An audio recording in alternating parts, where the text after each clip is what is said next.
il faut comprendre que Serge Tamba, en réalité, c'est pas un journaliste. Mais la formation du journaliste est une formation qui est un package, comme on dit. Donc, quand on va à l'école de journalisme, c'est un package. À l'école de journalisme, on apprend, en fait, tout ça, en fait, c'est la communication. Dans l'école, la grande école de la communication, on a le journalisme qui est la science de traitement, de diffusion de l'information. On a la communication d'entreprise, on a les relations publiques et jusqu'à l'animation. Alors, Tamba, lui, il a fait l'animation. Par contre, l'animation a les mêmes fondamentaux que le journalisme parce que les bases, c'est la déontologie, c'est l'économie des médias, c'est, comment on dit, c'est le droit constitutionnel. Donc, ça veut dire que normalement, on est censé avoir les mêmes bases, sauf que on ne parle pas tous de la même façon. Alors, le journaliste, lui, il a deux règles d'or. C'est informer et chercher l'information. C'est à la fois un droit et un devoir. Donc le journaliste a le droit d'avoir l'information, mais il a aussi le devoir d'aller vers l'information. C'est pour ça que le politicien face à lui a parfois le droit de cacher l'information, ce qu'on appelle le secret d'État, mais le journaliste en tant que journaliste a aussi le devoir d'aller chercher l'information pour renseigner, éduquer, conscientiser le peuple. C'est donc pour ça que on a situé le journalisme comme étant le quatrième pouvoir, parce il doit être indépendant des autres pouvoirs. Parce que lui, s'il est dépendant d'un autre pouvoir, il ne peut donc pas assurer la fonction primaire du journaliste qui est d'avoir l'accès à l'information. Donc, j'espère que là, vous me comprenez. Maintenant, l'animateur, c'est quelqu'un qui a cette même base-là, mais qui lui décide plutôt de travailler dans un registre qui n'est pas celui d'informer, mais d'animer. Ça veut dire dans des conférences, on peut l'appeler de venir parler, de venir organiser, de venir faire ce qu'on appelle le MC, le Master of Ceremony, comme on dit parfois. Alors, il peut jouer ce rôle-là. Mais Philippe Tamba, au Cameroun, c'est que il y a des personnes comme Philippe Tamba, Ernest Obama, qui encore il y a plein de vampires, de vaudouistes de cette forme-là. Euh, le monsieur, je ne vais pas citer le nom, ça me dégoûte seulement de citer le nom, qui sont des personnes qui en réalité sont entrées dans le métier de journaliste sans avoir la compétence de leurs compétences. Alors, au Cameroun, il suffit de wattiser. Il faut que vous compreniez. Le journalisme, c'est un peu comme la chanson. Ça veut dire la voix avec laquelle je vous parle. Ce n'est pas la voix. Pour ceux qui ont déjà suivi les documentaires que je fais, vous ne reconnaîtrez pas ma voix. Parce que la voix qu'on utilise quand on fait un documentaire, quand on fait un reportage, quand on pose la voix, comme on dit parfois, ça n'a rien à voir avec la voix qu'on utilise au quotidien. C'est comme par exemple si vous entendiez peut-être un artiste comme, je ne sais pas, n'importe quel artiste qui utilise bien sa voix, vous verrez que la voix qu'il utilise quand il chante, que il ou elle utilise quand il chante ou qu'elle chante, est totalement différente de la voix qu'il utilise au quotidien. Certains auront une voix plus lourde.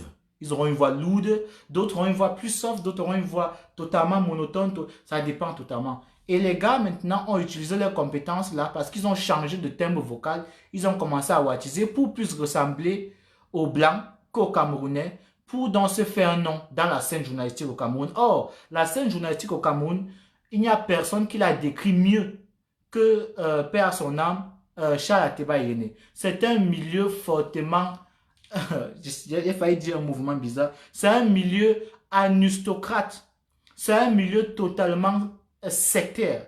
C'est un milieu, pour ceux qui connaissent le milieu, allez par exemple dans les restaurants comme celui qui est situé à la Cité Verte, pas loin de la grande chapelle de la Cité Verte, vous saurez de quoi je parle.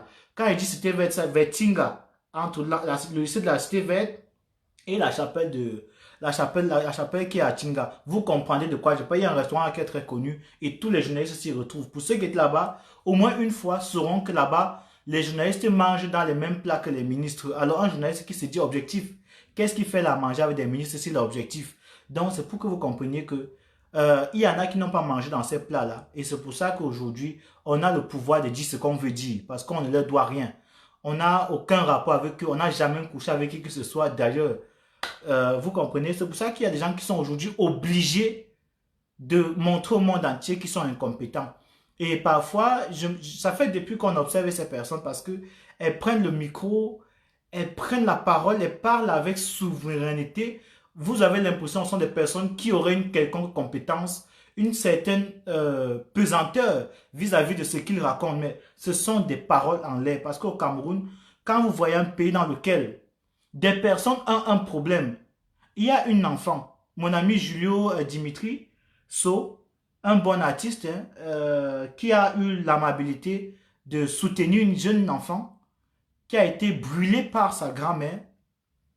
Par exemple, quand il a vu la fille, la première réaction qu'il a eue, ce n'était pas d'appeler le gouvernement, non. C'était d'appeler les âmes de bonne volonté. Il faut que vous compreniez bien ce que je veux vous dire là. Donc, quand au Cameroun, quelqu'un est dans la détresse, automatiquement, un Camerounais normal, il ne se tourne pas vers l'État. Il faut que vous compreniez la psychologie. C'est ça que j'appelle la dette. L'État camerounais, parce que Serge Tamba a dit que M. Kamto devrait demander des excuses aux Camerounais. Je veux donc rectifier ça en disant que la seule personne qui doit demander des excuses, c'est tout le gouvernement camerounais. Commençons d'abord par cet individu-là. Parce que quand le peuple, face à un malheur, ne se retourne plus vers l'État, mais vers les âmes de bonne volonté via Facebook, c'est que l'État a échoué. Eh mes frères, ça veut dire simplement que l'État a échoué.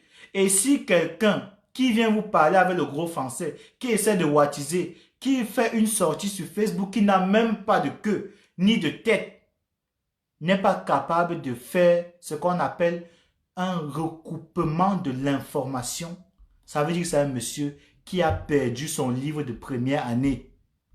Donc, on demande à monsieur Philippe Tamba, tous unanimement, de repartir dans ses armoires. Si jamais il a fait une école de formation, je sais qu'il était à l'époque à Siantou, il a fait ses débuts là-bas, d'ailleurs moi j'étais à Siantou. Donc, il faut demander à monsieur Tamba de repartir à Siantou, guetter au niveau de la bibliothèque, là, il sait que c'est crassé, c'est sale. Peut-être qu'il va tomber sur un livre d'un étudiant qu'il a abandonné. Il va apprendre ce que c'est que le recoupement de l'information, ce que c'est que l'analyse d'un animateur. Et là, il va commencer à parler comme un vrai homme des médias. Donc, c'est parce qu'au Cameroun, tout le monde se place comme un donneur de leçons. Imaginez-vous aujourd'hui, quelqu'un comme Serge Tamba vient se mettre et traiter la base de merde. Merde, c'est M-E-R-D-E. Merde. Il vient traiter la base de merde. Et vous savez quelle est la phrase qui suit? C'est que ces personnes salissent l'image du Cameroun. Quelqu'un de sa posture, dirait-on, qui réussit à venir multiplier l'image du Cameroun par zéro, en sortant des phrases qui n'ont même pas de cohérence, qui n'ont même pas de...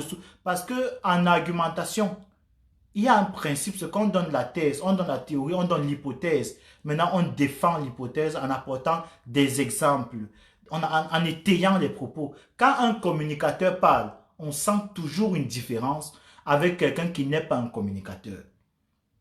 Le professeur Patrice Ngana est un littéraire. Quand il parle, on sait qu'il n'est pas communicateur, mais il est un littéraire parce qu'on sent une structure, ce qu'on appelle le fil conducteur dans ses paroles. Quand le professeur Franklin Nyamsi parle, on se dit que lui, ce n'est pas un communicateur, c'est un politicien. C'est pour ça que la façon dont il parle, on sent qu'il parle à un peuple pour obtenir un rendement précis. Il parle avec un langage, on pourrait dire un peu populiste, mais il a un but qu'on comprend clairement. Pour ceux qui savent lire les discours politiques, comprendraient que il est dans un discours politique qui a un dessin. Maintenant, quand un monsieur comme Serge Tamba parle, moi, honnêtement, j'ai l'impression que c'est un monsieur de Mokolo qui est dans l'imposture totale, qui réussit à avoir un téléphone qui coûte cher parce qu'il a des rapports vraiment ignominieux avec des personnalités de l'État qui l'ont mis dans une position vraiment qui n'a pas de sens. Et il se prévaut parce qu'il n'y a qu'au Cameroun que vous voyez, il faut comprendre la mentalité des Camerounais. Parce que ce que je vous dis, si je ne vous explique pas ça clairement, vous n'aurez pas, pour beaucoup de personnes, vous ne comprendrez pas ça comme je veux que vous compreniez. Parce que des messieurs comme Tamba, ce sont des... Parce qu'il disait qu'on parlait de lui tout le temps. En fait, on ne parlait pas de lui, mais il veut qu'on parle de lui. Et je veux donc qu'il sache qu'on a parlé de lui. Parce que ce que j'ai mis sur ma page, c'était en fait une copie de ce que j'ai mis dans sa page et que je lui ai fait parvenir en inbox. Alors, on va parler de lui. Donc, il faut que vous compreniez que des personnes comme Mathias Eric Onanguini, dans le domaine des intellectuels au Cameroun, entre guillemets, parce que ça reste au Cameroun, sont exactement ce que Serge Tamba représente dans le milieu de la communication, sont exactement ce que les personnes comme Ernest Obama représentent dans le journalisme, dans le domaine de l'information. Ça veut dire quoi? Monsieur Mathias Onanguini, arrivé au Cameroun, il est intelligent, le monsieur. Je ne peux pas lui retirer son intelligence. Mais je vous ai toujours dit que un don mal utilisé est un gâchis. Alors, il est arrivé au Cameroun en tant que docteur. Il était docteur. Il fallait absolument qu'il devienne professeur parce que c'était une question d'ego. Alors, parce que son oncle était, si son père était ça, il fallait absolument qu'il devienne professeur, même sans avoir la compétence. Alors, il s'est forcé, il fallait qu'il entre dans les réseaux sectaires et tout. C'est qu'il a refusé parce qu'il estimait que lui étant un grand écan, il n'a pas le droit qu'on lui impose une quelconque secte. Ce qu'il s'est compris, c'est qu'il a réussi avec le temps à s'imposer, il est devenu professeur. Quand il n'était pas professeur, il faut que vous compreniez les phases de l'homme bipolaire.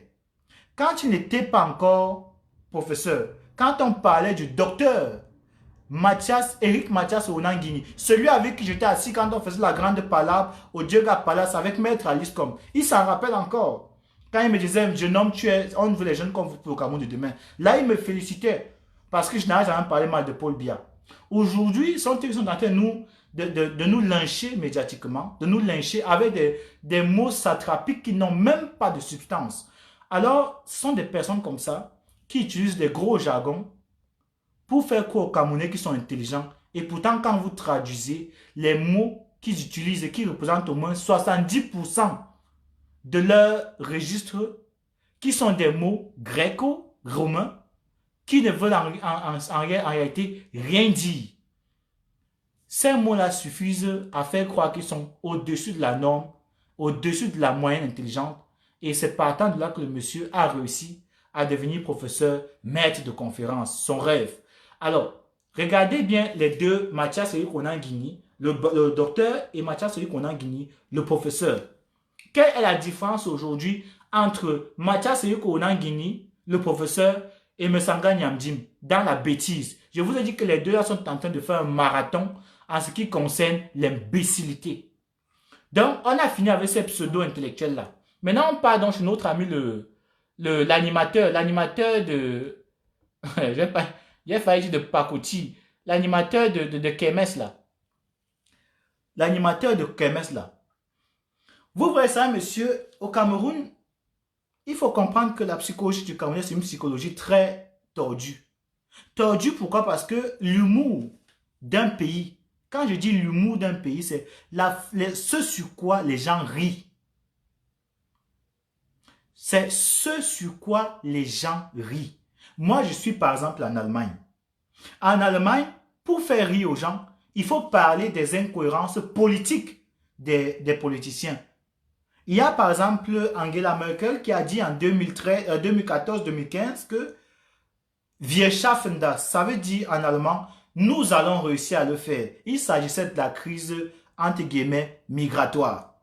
Et vous comprenez qu'elle avait dit que l'Allemagne va réussir à le faire. Mais elle n'a pas réussi. Et les gens aujourd'hui se moquent d'elle quand ils font ça. Wir schaffen das. Tout le monde sait que c'est d'elle qu'il s'agit. Et ils se moquent d'elle. Par contre, au Cameroun, il est interdit de se moquer des politiciens. Pourquoi? Personne ne sait. Il y a l'armée. Il y a la police qui va vous tirer dessus. Ça, c'est la répression. Maintenant, au Cameroun, de quoi est-ce que les Camerounais rient réellement? Pour faire rire au Cameroun, il faut regarder les personnes qui ont réussi dans l'humour au Cameroun. Vous allez comprendre la psychologie des Camerounais parce que les vraies personnes qui réussissent à faire rire les Camerounais, ça veut dire qu'ils réussissent à manipuler vos humeurs, vos sentiments, votre façon de réfléchir, sont des comédiens, sont des politiciens. Et qu'est-ce qu'ils font pour vous toucher? Ils se changent, ils se maquillent en personnes handicapées. Regardez bien la scène humoristique camerounaise.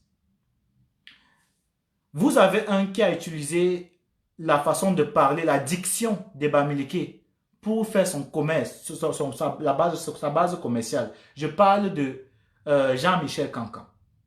Jean-Michel Cancan, si vous coupez Jean-Michel Cancan, vous faites ce qu'on appelle vous faites ce qu'on a, vous recoupez, vous condensez le nom Jean-Michel Cancan, vous aurez Michel Can, Michel Cancan. Après, vous avez donc eu la transformation de Jean-Michel Cancan qui a été en réalité une appropriation nominative de ce que Jean-Michel Cancan a fait, qui a devenu ce qu'on appelle Michel Can. Regardez ce que Michel Can fait, c'est exactement l'humour dont je vous parle. Donc au Cameroun, pour faire rire les Camerounais, pour faire toucher pour que le Camerounais soit content, qu'il s'épanouisse, il faut lui faire savoir que on a un handicap qui fait rire.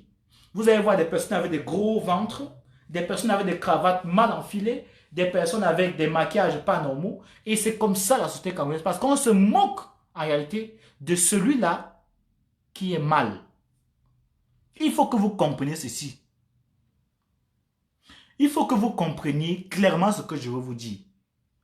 Ça veut dire qu'au Cameroun, pour réussir, il ne faut pas toucher les Camerounais dans l'intellect. Il ne faut pas toucher les Camerounais dans au domaine de la réflexion. C'est pour ça qu'au Cameroun, jusqu'à aujourd'hui, il y a Equinox qui en fait, il y a Equinox que je vais dédouaner ici. Mais le reste, il n'y a pas de débat télévisé au Cameroun. Celui qui peut me prouver le contraire, je vous dis pardon, venez me prouver le contraire. Il n'y a pas de débat intellectuel au Cameroun. Moi, je me rappelle à l'époque, quand il y avait des messieurs à l'université, il faut que vous compreniez sérieusement. À l'université, quand on demandait, moi je posais la question à mes camarades, et je parle ici sous le regard de tous mes amis de ma promotion. Ils sont à France 20, ils sont aujourd'hui à France 24, ils sont à Equinox, ils sont à Canal 2, ils sont partout, ils savent. Quand on demandait à nous-mêmes, je ne vais pas citer le nom du professeur, il est maintenant professeur aux États-Unis. Quand on demandait quel est votre modèle en journalisme, je vous assure, dans une classe où on était environ 100, vous n'entendiez jamais, je dis jamais un nom camerounais. Jamais de la vie. Jamais de la vie, vous n'entendrez un nom camerounais. Je vais vous dire pourquoi. Parce que depuis l'histoire de la communication au Cameroun,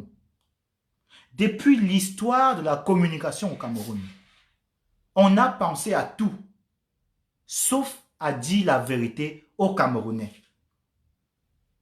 On a pensé à tout, sauf à dire la vérité aux Camerounais. C'est pour ça qu'au Cameroun, on ne forme pas les journalistes, on formate les journalistes. Je sais que ça fait mal de comprendre ça, mais pour comprendre ce que je vous dis, il faut faire des écoles de journalisme au Cameroun, dans d'autres pays, pour comprendre quelle est la démarcation entre la formation, ce qu'on appelle formation au Cameroun, et ce qui se fait en réalité. Vous avez un journaliste au Cameroun qui sort comme ce qu'on appelle un docteur généraliste. Il connaît tout. Même pourquoi Dieu est Dieu. Il peut vous raconter tout. Parce qu'il y a un monsieur, par exemple, il y a un monsieur du RDPC qui a réussi à dire sur un plateau que, on le connaît parfaitement, hein, il a dit que lui, il est bac plus 5. Poutine n'a pas fait bac plus 4. Il a réussi à dire ça. Dans un plateau télévisé, personne ne l'a inquiété. Parce que ça, c'est le Cameroun. Donc, au Cameroun, on formate les journalistes. Pourquoi? Parce qu'au Cameroun, il n'y a pas un seul livre. Je dis un livre. Quand il dit un, c'est un comme ça. Donc, il y a un, deux. Je ne dis pas deux, je dis un. Il n'y a pas un livre. Il n'y a pas un manuel qui est écrit par un Camerounais au Cameroun. J'appelle ici Istak, Matanfin, Siantou, toutes les écoles de formation que vous connaissez au Cameroun, même les STIC. Donnez-moi le nom d'un ouvrage camerounais que vous avez étudié à l'école concernant le journalisme. Ceux qui sont à l'ESTIC, qui font ce qu'on appelle la documentation, donnez-moi le nom d'un article, d'un ouvrage que vous avez appris d'un homme camerounais professeur en journalisme qui vous a donné un ouvrage journalistique. Mais vous savez quoi? En communication d'entreprise, ça existe. Je vais vous donner un nom. Il y a un professeur qu'on appelle Bianda, grand secteur de son état. C'est un grand secteur. Il a un ouvrage sur la communication d'entreprise. Pourquoi? Parce que la communication d'entreprise, ça permet de valoriser l'image d'une entreprise. Donc, de faire rentrer de l'argent. Par contre, le journalisme, c'est une stratégie qui permet de révéler. Parce que le journalisme est basé sur la notion de révélation. Celui qui envoie les têtes de mort là, ne te gêne pas. Pourquoi tu te déranges? Donc, la notion de journalisme est basée sur quelque chose qu'on appelle la révélation. On apprend d'ailleurs que l'information, ce n'est pas de dire que le train est arrivé à 7 heures. Mais c'est de dire que le train n'est pas arrivé à 7 heures qui est l'information. Donc, c'est ce qui n'est pas normal, qui est l'information en journalisme. De dire que la voiture a cogné un chien, ce n'est pas l'information. Mais que le chien a cogné la voiture, ça c'est une information. Mais au Cameroun, qu'est-ce qu'on vous apprend? C'est à dire que, ouais, on va faire comment? La petite fille dont je vous ai parlé tout à l'heure, à titre informatif, hein, la petite fille dont je vous ai parlé tout à l'heure, qui a pris un morceau de poisson dans la marmite de sa grand-mère et dont la grand-mère lui a mis la tête dans le feu, la fille est brûlée au 3e degré. Je crois que dans ce contexte, on devait même parler de 4e degré. Elle est aux urgences à l'hôpital, la jeune petite fille. Les journalistes ont réussi, certains journalistes ont réussi à demander de l'argent pour faire sortir l'information. Il faut que vous compreniez le niveau satrapique. Il faut que vous compreniez le vice qu'il y a dans ce système. Je ne vous parle pas de Paul Biya. Je ne vous parle pas de Chantal Biya. Je ne vous parle même pas de Ferdinand Gongo, ni de Mebengo. Je vous parle de ce qu'on appelle la voix des sans-voix. Ça veut dire qu'un monsieur qui voit une fille, un enfant qui a à peine 4 ans, qui vient de se faire brûler pour passer l'information, ça veut dire informer pour que, parce que le journaliste, c'est ce qu'on appelle la courroie de transmission entre les riches et les pauvres. On dit d'ailleurs, dans un ouvrage de Jean-Paul Sartre, que vous n'avez certainement pas lu, vous les journalistes du Cameroun, parce qu'il n'y a pas de bibliothèque pour les journalistes au Cameroun, on dit que le journaliste est celui-là qui dîne à la table du mendiant, et qui déjeune à la table du mendiant et dîne le soir à la table du roi. Ça veut dire que c'est lui qui apporte à la fois l'information à la chaîne basse de la société et qui, le soir, retransmet toutes les revendications de cette partie de la société-là à ceux qui dirigent la cité. Voilà le rôle du journaliste. Mais pour faire ce travail-là, vous savez quoi? Il vous demande encore de l'argent. Est-ce qu'on peut être plus méchant que ça? Quand vous voyez donc quelqu'un comme Serge Tamba, dont je connais l'histoire à Siantou, qui vient s'asseoir pour parler de la basse, un mouvement qui est né vu la mégalomanie, vu le manque d'intégrité, vu le manque même de camerounité du gouvernement camerounais, il réussit à venir dire que ce mouvement est un mouvement de malades, que c'est un mouvement de merde. Vous comprenez que dans sa tête, il y a certainement des neurones qui sont en train de jouer au ping-pong. Et pour nous, c'est important parfois de leur dire que le silence d'autres journalistes ne veut pas dire qu'on acquiesce, on accepte ce qu'ils disent. Donc, il faut parfois m'excuser de faire ce genre de sortie pour regarder des personnes. Oui, je suis jeune. Oui, je suis ici. On m'a tout dit. Mais il faut comprendre que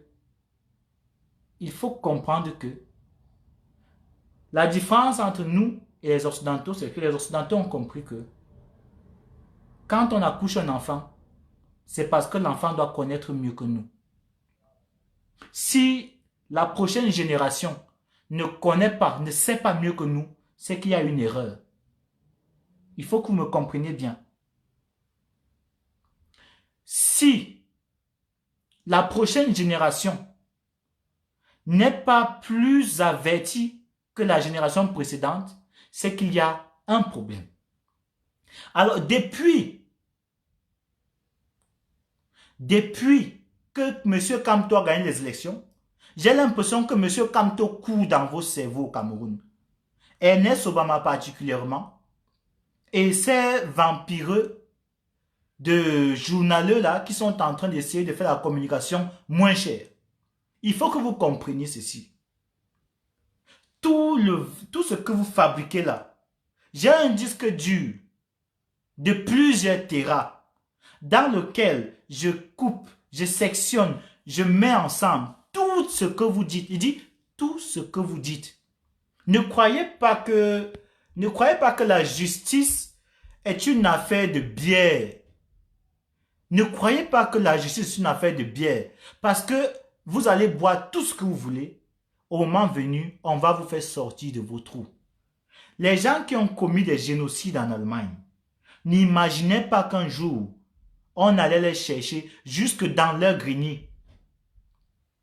Ils ont tous été jugés. Je dis tous. Même à 82 ans, 86 ans, 90 ans, on leur mettait des menottes, on les envoyait en prison croupie. Il faut que vous compreniez ceci. Donc, si vous avez choisi de servir un gouvernement qui est à la ramasse, parce que d'aucuns m'ont dit, notamment ce Serge-là, que le Cameroun est un État de droit. Je vais vous dire d'effacer d'abord le mot État devant Cameroun, parce que le Cameroun, depuis le 17 octobre 2014, n'est pas un État. Le Cameroun a une forme politique qui est reconnue sous la forme république unitaire. Ça veut dire que c'est une unité entre deux États différents reconnus par la Charte des Nations Unies. Je vous rappelle encore qu'en 1974, quand l'ONU décidait de donner la responsabilité à chaque pays de payer la dette, on a reconnu que ce qu'on appelle aujourd'hui l'Amazonie n'avait rien à voir avec les dettes de l'Amazonie, n'ont rien à voir avec les dettes du Cameroun francophone, d'où les responsabilités sont donc distinctes. On va dire qu'on avait signé en telle année qu'on ne devait pas retoucher la forme de l'État. Qui a signé ça? C'est les francophones avec la France. Alors, si vous me le dites, ça veut dire qu'une femme qui a décidé de se marier, parce que quand on se marie, on ne dit jamais que jusqu'à ce que vous mourrez, jusqu'à ce que vous décidez de divorcer. Non, on ne prononce jamais le mot divorce dans le mariage. On dit, vous serez unis pour le meilleur et pour le pire, jusqu'à ce que la mort vous sépare. Alors, ça veut dire qu'on ne considère donc pas le divorce comme étant une partie intégrante du mariage. Pourtant, la vie est basée sur ce qu'on appelle la dualité. Si vous voulez, le chimiotactisme positif. Ça veut dire quand on dit plus, il doit avoir moins. Quand on dit moins, il doit avoir plus. Quand on dit mal, il doit avoir bien. Quand on dit noir, il doit avoir clair. Quand on dit obscurité, il doit avoir lumière. Ça veut dire que qui dit union dit liberté, dit rupture de liberté, dit rupture de réunion. Alors, si un État a accepté librement de rejoindre un lien, de rejoindre une nation, ça veut dire que l'État doit aussi avoir la liberté claire de dire « je m'en défais ». C'est un droit fondamental. Est-ce suffisant pour tuer des personnes? Est-ce suffisant pour tuer des enfants de 4 mois? Est-ce suffisant pour mettre des personnes en prison parce qu'elles ont revendiqué? Non. Alors, qui de Serge Tamba, de Ernest Obama, de tous ces vampires-là, a fait ne serait-ce qu'une sortie pour interroger le gouvernement camerounais en ce qui concerne les exactions commises d'abord en 2014 dans le nord du Cameroun. Je vous rappelle que Boko Haram est une histoire très controversée au Cameroun. Boko Haram est parmi nous. Je n'ai jamais dit cette parole-là. Elle vient d'un haut comité de l'État camerounais. Je vous ai fait entendre un audio ici où il y a un haut comité de l'État qui disait que avant qu'on ne parle de Boko Haram, il y a des bataillons armés du Cameroun qui partaient déjà au nord avec des armes. Qu'est-ce qu'ils partaient chercher? Je vous rappelle que le monde dans lequel nous sommes aujourd'hui, ce qu'on appelle le nouvel ordre mondial, fonctionne parce qu'on vend aux citoyens du monde la peur. On vous fait croire que pour votre sécurité, on doit décider à votre place. Qui décide pour moi sans moi décide contre moi. Qui décide pour moi sans moi décide contre moi. Il y a un monsieur africain qui avait dit clairement, je ne prends pas la parole pour que vous croyez que le Burkina Faso veut diriger le continent africain. Je ne prends pas la parole parce que je veux que chacun de vous, parce que je veux que nous réduisions seulement la dette, non. Je prends la parole parce que je veux que nous soyons unis. Et si parmi vous, il y en a qui ne veulent pas se résoudre à nous rejoindre, je ne serai pas ici à la prochaine conférence. Vous savez de qui je parle. Et la personne est morte. La personne est morte. Pourquoi? Eh bien parce que personne en Afrique n'a rejoint ce projet-là.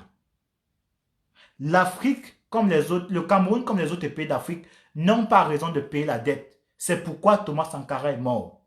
Parce qu'il a mis le pied sur une mine. Mais tant que vous ne comprenez pas que le vrai problème du Cameroun aujourd'hui, ce n'est pas seulement la France, mais c'est la France qui est dans la tête des Camerounais français.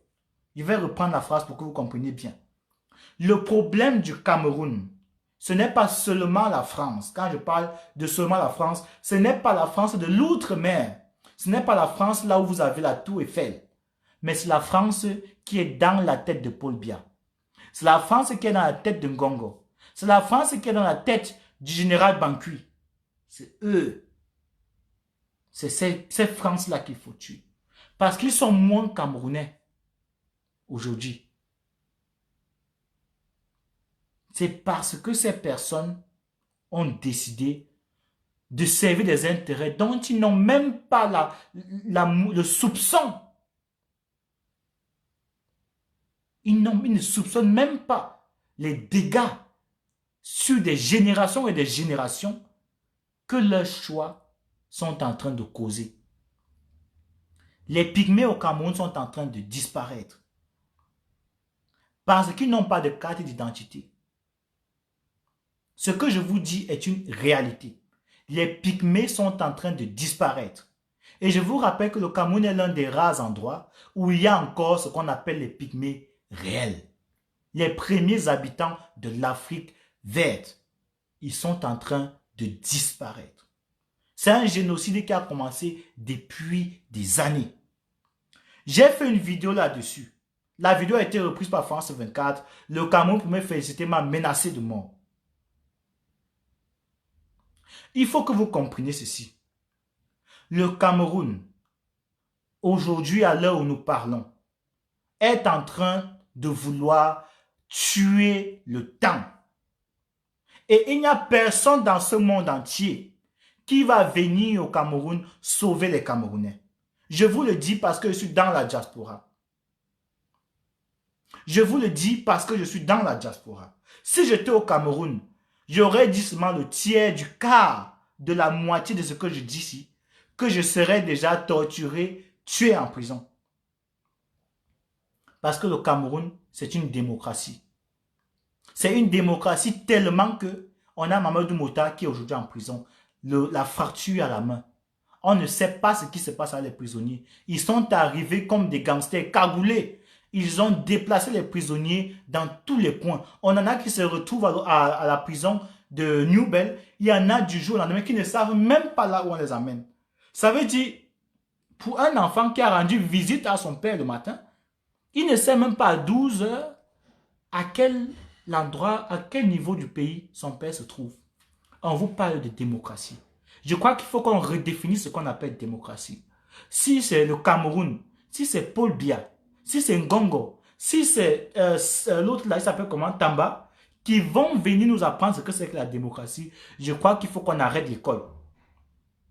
Je crois qu'il faut qu'on arrête l'école. Quand on décide d'acheter des machettes et qu'on donne à nos enfants, ils vont se débrouiller dans les cannes à sucre. Il y a un monsieur qui vous a dit clairement, si jusqu'à aujourd'hui, on piétine l'homme noir, on tue l'homme noir dans l'impunité, on emprisonne les hommes noirs dans l'impunité, les États-Unis dans lesquels la plupart des personnes de vous m'écoutez, beaucoup m'écoutent des États-Unis, depuis les États-Unis, les prisons des États-Unis ne sont pas remplies de blancs. Les prisons ne sont pas remplies de blancs. Les prisons sont majoritairement remplies de noirs.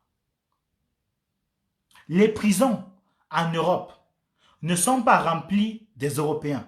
Elles sont majoritairement remplies des Noirs.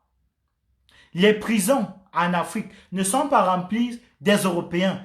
Elles sont remplies majoritairement, essentiellement des Noirs. Les prisons en Asie ne sont pas remplies par des Asiatiques, majoritairement par des Noirs. Ça veut dire partout dans cet univers où vous partez avec cette peau, vous êtes discrédité. Pourquoi? Parce qu'on a des gens comme Serge Tamba qui ont pour métier de dénigrer l'autre. Bonsoir à toi, Poupin Gassa. Parce qu'on a des personnes au Cameroun comme Ernest Obama qui traitent les autres Camerounais de rats. On va dératiser, il a dit. Ils ont réussi à dire que on va tout raser. Même s'il y a la tombe de vos pères, on va acheter, on va raser.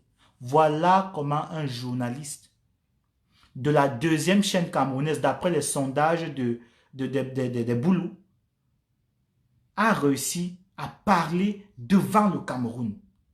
Je n'ai rien contre les Bamileke, contre les Bassa, contre les Ewondo, mais j'ai un problème sérieux contre l'impunité. Ce qu'on a, il faut que vous compreniez, en 1990 au Cameroun, on a mis sur pied quelque chose qu'on appelait un organe de régulation des médias et de l'information au Cameroun. C'est sorti en quelque temps avec ce qu'on appelle la loi de 90 qui avait pour but de réguler la communication au Cameroun. Alors, dans cette loi-là, il y a un article, si je ne me trompe pas, excusez-moi, il peut me tromper, c'est l'article 6. L'article 6 qui dit clairement ceci. Aucun Camerounais ne doit avoir à la fois deux organes de communication et de l'information. Allez relire loi de 90 sur la communication. Le groupe Anecdote, ils ont la presse, ils ont la télévision, ils ont la radio. Les avocats du Cameroun ont les yeux fermés, les oreilles fermées. Voilà comment ça marche au Cameroun. Voilà comment ça marche au Cameroun. Parce que quand vous avez plus d'un média, en tant que détenteur d'un média, vous commencez à faire ce qu'on appelle la manipulation. Parce que les informations que vous voyez, quand ça va sortir, imaginez-vous, Vision Machin Truc là fait un grand titre. Vous avez leurs journaux, leur magazine qui fait le même grand titre. Vous avez leur radio qui fait le même titre. Vous écoutez ça à la radio, vous lisez et vous regardez ça. Ça, c'est de la subjection consciente. C'est pour ça qu'on interdit ça. Donc, il faut que vous compreniez, quand un monsieur comme ça vient faire une sortie, il parle, ça veut dire qu'il ne connaît même pas ce que c'est que le code de l'information dans son propre pays. Parce que ce qu'il venait de dire, il vient le dire sur Facebook, il ne sait pas qu'il y a ce qu'on appelle, quand on fait une sortie comme ça, on doit donner la possibilité toujours d'avoir ce qu'on appelle un droit de réponse. Mais est-ce que Serge Tamba est un média? Non. Il a compétence de parler de ça? Non. Il parle en tant que qui? Il ne se présente même pas, il ne dit pas, je parle en tant que, non, il ne sait pas ça, il ne sait pas que ça fonctionne comme ça. Parce que là-dedans, l'anarchie est dans leur tête. Parce que les Français ont tellement marché dans leur tête pieds nus qu'ils ne se rendent pas compte qu'on est en 2019. On est tellement en 2019 que les Camerounais qui vous parlent aujourd'hui, qui sont dans la base, dans Je suis Camto, dans les radicaux libres, dans tous les mouvements de l'Europe, ne sont pas des Camerounais qui attendent de vous un salaire.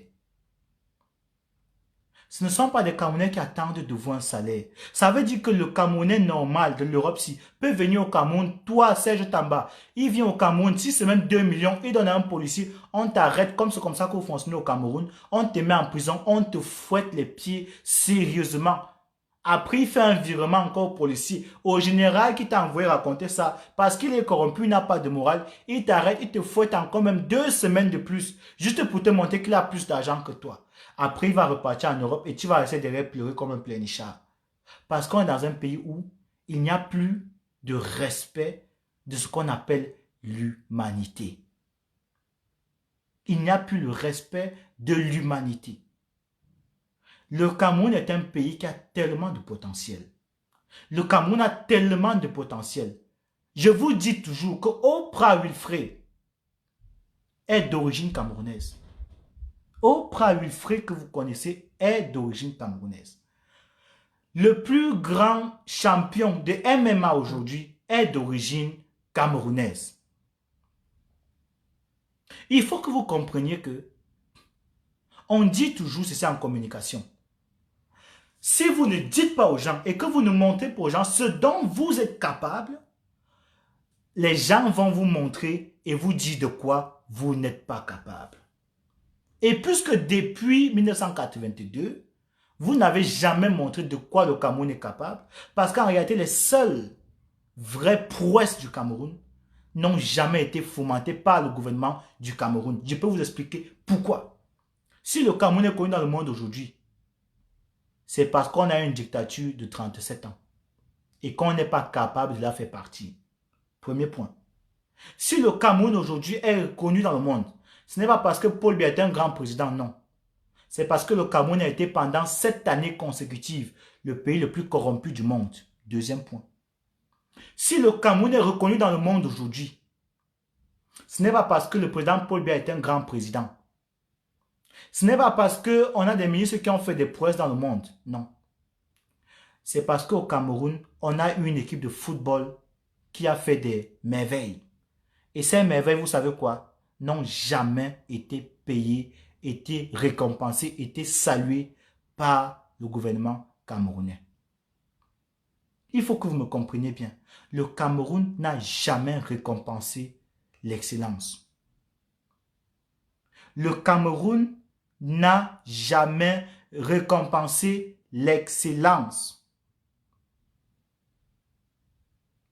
Il faut que vous compreniez ceci. Quand vous êtes dans un pays, je reprends la phrase que je vous ai dite au début. Quand vous êtes dans un pays où on voit quelqu'un en détresse et que la première personne qu'on appelle,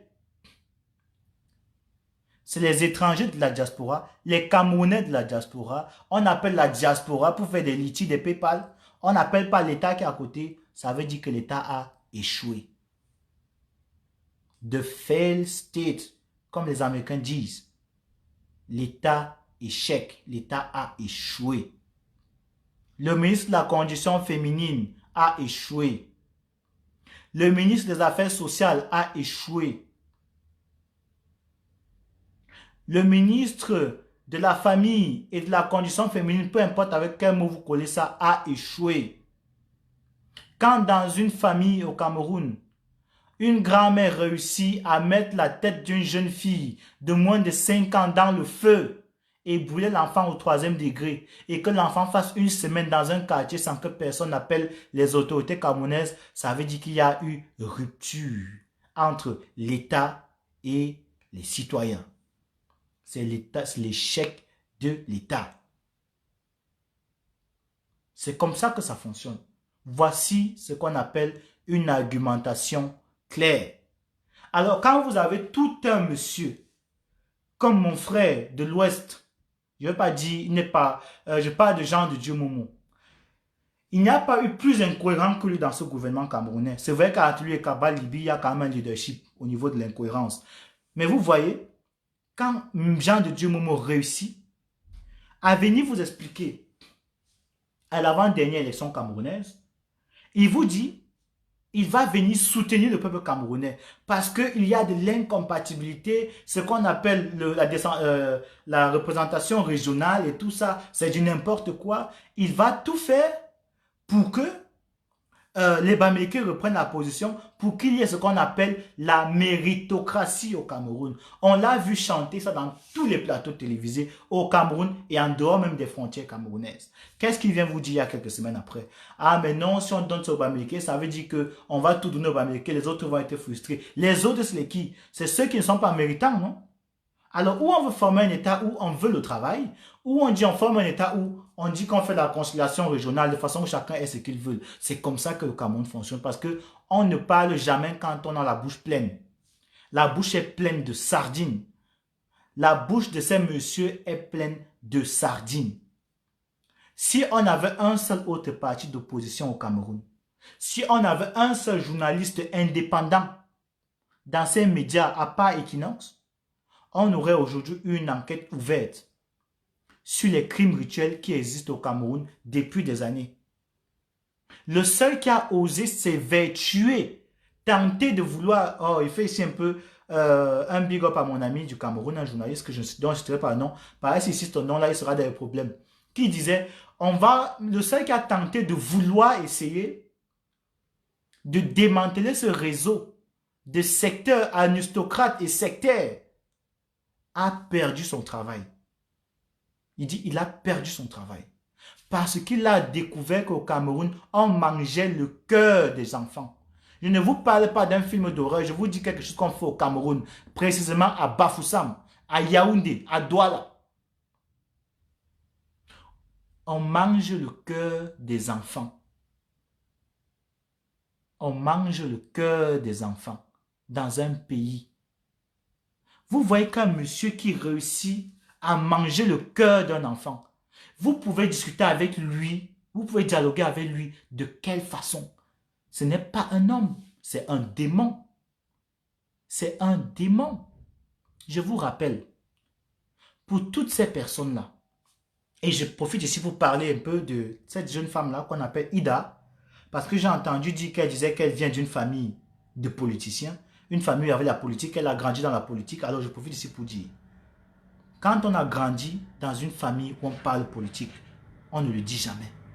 Parce que les choses qu'on a vues, les choses qu'on a vécues sont tellement effroyables qu'on ne veut même plus s'en souvenir. Dans chaque famille de politiciens au Cameroun, je mets quiconque ici à défi, je les connais bien. Je vous rappelle, je suis né, j'ai grandi à Yaoundé. Je connais ces cercles-là. Dans chaque famille de ces personnes que vous voyez dans le gouvernement là, il y a une chambre mystique.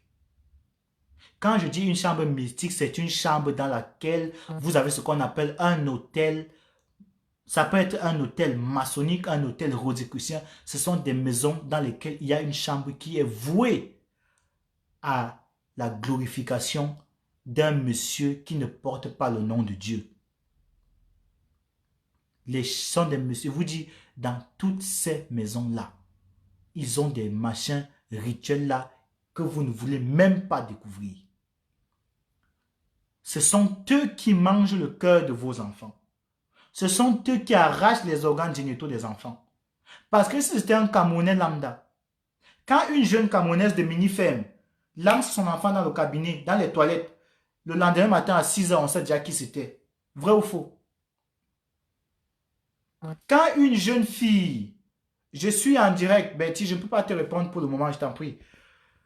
Quand une jeune fille camerounaise lance son enfant, fait un avortement volontaire et jette l'enfant quelque part, je vous dis que la police n'a pas besoin de 24 heures. On connaît son nom et on connaît le motif et même le nom du père de l'enfant. Il faut que vous compreniez. Donc, si on ne touche pas ces gens, et je vous rappelle, il faut comprendre qu'il y a toujours une même phrase qui vient des autorités de sécularisation, des forces de coercition. Ils disent toujours, on a pris note, c'est toujours la même chose. Les journalistes viennent là faire leur attentat, là. Il y a des commissaires qui viennent, ouais, tout, oui, super. Salut à toi, fils du planteur. Après, il y a un monsieur qui arrive, soit c'est le préfet, soit c'est le maire, soit c'est une autorité de la circonscription qui vient dire, il y a une autorité qui arrive qui dit, oui, on a pris note de la chose qu'il essaie de raconter brièvement ce qui s'est passé pour finir en disant que nous ouvrons l'enquête là-dessus. Et l'enquête là, c'est depuis 1996 qu'on ouvre les enquêtes au Cameroun. Et j'ai dit depuis 4, non, j'ai pas montré, depuis 84, après le fameux coup d'état attenté là, qu'on ouvre les enquêtes au Cameroun. C'est depuis ce moment-là qu'on ouvre les enquêtes au Cameroun. On n'a jamais refermé une enquête. Je vous dis bien, on n'a jamais refermé une enquête au Cameroun. Ça veut dire en d'autres termes, exactement, on a pris acte. Ça veut dire qu'on n'a jamais trouvé un suspect. Il dit un suspect, je ne dis pas quelqu'un qui a fait, même un suspect, on n'a jamais trouvé. Il faut que vous me compreniez bien. Ça veut dire pourquoi? En politique, on ne trouve jamais les forts. En politique, on ne trouve jamais les forts. La justice écrase les faibles. Dans un pays corrompu, la justice broie les faibles. Il faut que vous me compreniez bien. Donc, si on n'arrête pas ceux qui font des crimes rituels, c'est parce qu'ils sont du côté de la force. Si on n'arrête pas, si on ne démantèle pas les plus gros gangs du Cameroun, les plus gros voleurs du Cameroun, les plus gros criminels du Cameroun, c'est parce qu'ils sont du côté où il y a les armes. Il faut aller dans ce qu'on appelle les... Il faut aller dans les cours du Cameroun, les cours des avocats et tout ça. Vous allez voir que tous les problèmes fonciers, il dit à 99%, qui concernent le Cameroun, quand on parle de problèmes fonciers, vous allez toujours voir qu'il y a soit un avocat derrière, qui a pris la tête de quelqu'un ou bien qui a pris la maison de quelqu'un qui ne veut pas payer. Soit il y a un ministre derrière qui a pris des propriétés des gens qui ne veut plus remettre. Soit il y a un policier derrière. C'est toujours ceux qui sont censés défendre les pauvres qui viennent au Cameroun utiliser leur pouvoir pour exproprier la population.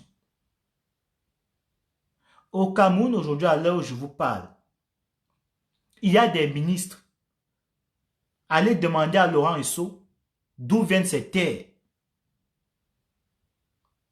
Il y a des ministres qui ont gagné des terres par procuration, de gré à gré,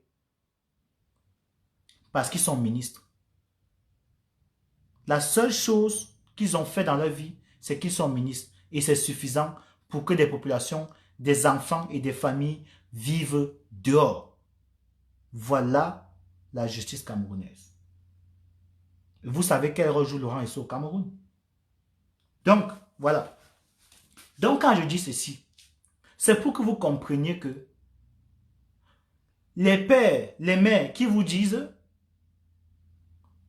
ne parle pas de politique, arrête de faire cette lutte, ne te colle pas à la base, ne te colle pas à ça, ne fais pas ci. C'est bien parce qu'elles ont peur pour votre vie. Mais pourquoi elles ont peur pour votre vie? Parce qu'elles savent que ce n'est pas un gouvernement avec lequel on peut dialoguer. Ce n'est pas un gouvernement qui est capable de s'asseoir et négocier. C'est un gouvernement qui pratique ce qu'on appelle le satanisme. Il faut que vous me compreniez bien. C'est un gouvernement qui pratique ce qu'on appelle le satanisme. Quand on est déjà capable, vous étiez à Yaoundé, allez voir Yaoundé 2012, 2013, 2014, les 3 années là, et même avant aussi, la prolifération des corps des femmes dans les rigoles, sans sein. Moi j'ai vu des corps de femmes, je dis des femmes dont on a dépecé les seins, dont on a enlevé les organes génitaux. Mais c'est Boko Haram qui est venu faire ça. C'est les gars, ces Zamba Boys qui sont venus faire ça. Non. C'est les messieurs qui gèrent votre pays. Et jusqu'à aujourd'hui, on n'a jamais arrêté un seul. J'étais à Yaoundé une fois. On a vu un monsieur, je ne sais pas si c'est pris pour Batman ou bien pour Superman. De toutes les façons, il a cru qu'il pouvait voler. Il a sauté du Hilton. Et il s'est écrasé la figure. On a ouvert l'enquête, rassurez-vous. Jusqu'à aujourd'hui, on a ouvert l'enquête. Mais on a voulu nous faire comprendre à l'époque que le monsieur se serait suicidé. Est-ce que quelqu'un qui se suicide et qui saute de l'étage va crier? Ou il était surpris de voir se suicider? Donc vous voyez qu'on est dans un pays où on a tellement imbécisé les Camerounais que on n'arrive pas à croire qu'il y ait un Camerounais capable, susceptible de produire de la pensée. Alors c'est pour ça quand on voit quelqu'un comme M. Kamto qui vient et qui fait sortir de la lumière, on dit non, lui, il faut vraiment le bloquer. Il faut vite l'arrêter. Il faut vite le stopper. Mais on l'a stoppé, on se rend compte qu'en fait, en prison, il est plus fort que jamais. Il faut détruire son image. Il faut salir tous ceux qui se rapprochent de lui. C'est pour ça qu'il y a une campagne de sabotage de la base. On ne dit plus aujourd'hui base au Cameroun, on dit base MRC. On dit que la base, c'est la main armée du MSC. Je ne sais pas si Fils du Planté a une arme chez lui. Je ne sais pas si Calibri ou bien Max a fait une vidéo avec une arme. Mais on va revenir là-dessus, c'est pas intéressant. Donc c'est pour faire comprendre que dans un gouvernement comme celui-là, on est capable de lier des personnes comme nous, de faire ce qu'on appelle la diffamation. Parce que chaque membre de la base, si on parle du postulat que la base c'est le Cameroun, c'est tous les Camerounais qui sont contre l'état actuel, le statu quo du Cameroun, on peut donc dire que tout l'État du Cameroun, à part les dirigeants du Cameroun et les Sardinats, sont capables de porter plainte pour diffamation. contre l'État du Cameroun. Il faut que vous me compreniez bien, parce que c'est de la diffamation. Je n'ai jamais porté une arme. Personne de la base n'a jamais porté une arme contre le gouvernement camerounais. Alors quand quelqu'un vient dire, euh,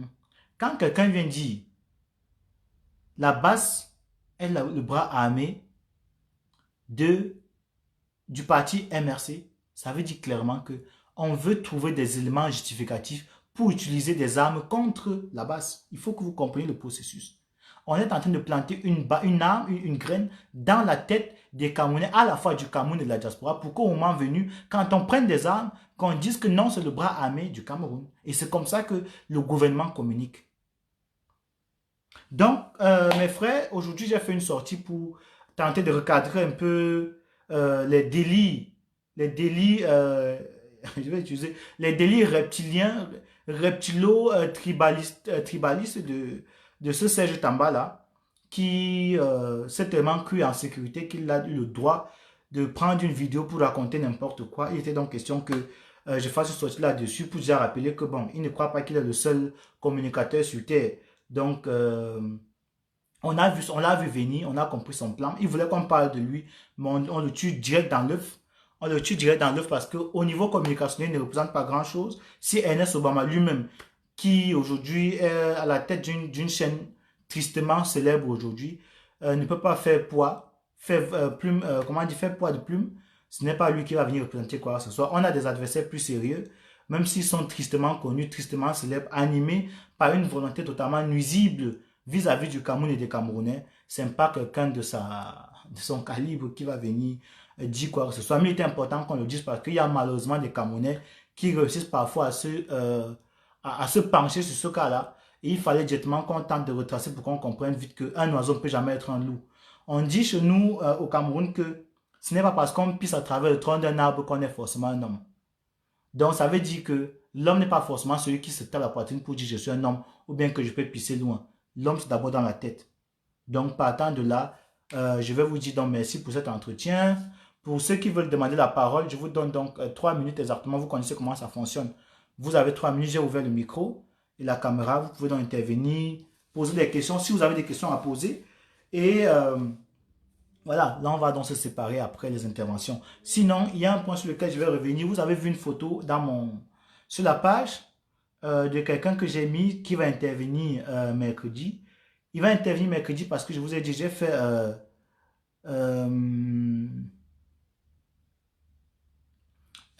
donc j'ai fait un appel à la candidature pour que ma chaîne soit désormais ouverte à plusieurs personnes.